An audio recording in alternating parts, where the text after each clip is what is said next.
चला तर आज बनवूया मस्त झणझणीत शेवभाजी, रस्सा भाजी। तर इथे मी वाटण काढून घेतले, 2 कांदे कापून घेतले, छोटासा खोबऱ्याचा तुकडा घेतला, 3 हिरव्या मिरच्या घेतल्या, आलं लसूण घेतलं, थोडेसे धने घेतले, चवीप्रमाणे मीठ घेतलं आणि गरम मसाला घेतला आणि थोडासा मटण मसालासुद्धा घेतला। हे सगळं एकत्र छान तव्यावर भाजून घेतलं। त्याच्यानंतर याला मिक्सरमधून बारीक वाटण तयार करून घेतलं। आता हा मसाला थोडाच दिसतोय कारण आमची दोघांचीच भाजी ही, त्यामुळं त्याच्यानंतर ना मी कढईमध्ये 4 चमचे तेल टाकून घेतलं।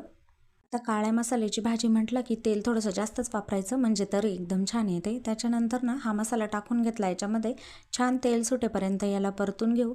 त्याच्यानंतर कढीपत्ता आणि कोथिंबीर टाकली, थोडीशी हळद पावडर टाकली कलरसाठी, थोडीशी लाल मिरची पावडर पण टाकली आणि थोडासा अंबारी मसाला टाकला। कांदा लसूण मसाल्याने तरी खूप छान येते, तर मग तरीसाठी तोच वापरते मी काळ्या भाज्यांसाठी। त्याच्यानंतर याला छान 2 मिनटं परतून घेतलं तेल सुटेपर्यंत आणि भाजी पातळ किंवा घट्ट त्यानुसार ह्याच्यामध्ये ग्लासभर पाणी टाकून घेतलं आणि इकडं भाकरीसाठी तवा पण ठेवून घेतला होता मी लगेच।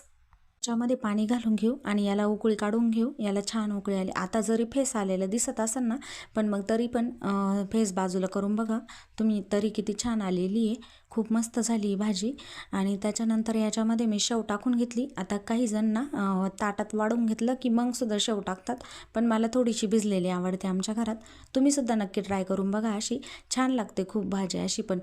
आणि तशी ना मग थोडीशी असं कच्ची कच्ची असं वाटते शेव, पण अशी थोडीशी त्या रसामध्ये जर भिजली ना खूप छान टेस्ट येते भाजीला। मग अशी काही झाली। चला, शेवभाजी आवडली का रेसिपी नक्की कमेंट करून सांगा। चला, आवडल्यास लाईक शेअर आणि चॅनलला तेवढं सबस्क्राईब करून द्या। चला बाय, आता आपण भेटू उद्याच्या व्हिडिओमध्ये। कसे वाटले व्हिडिओ नक्की सांगा।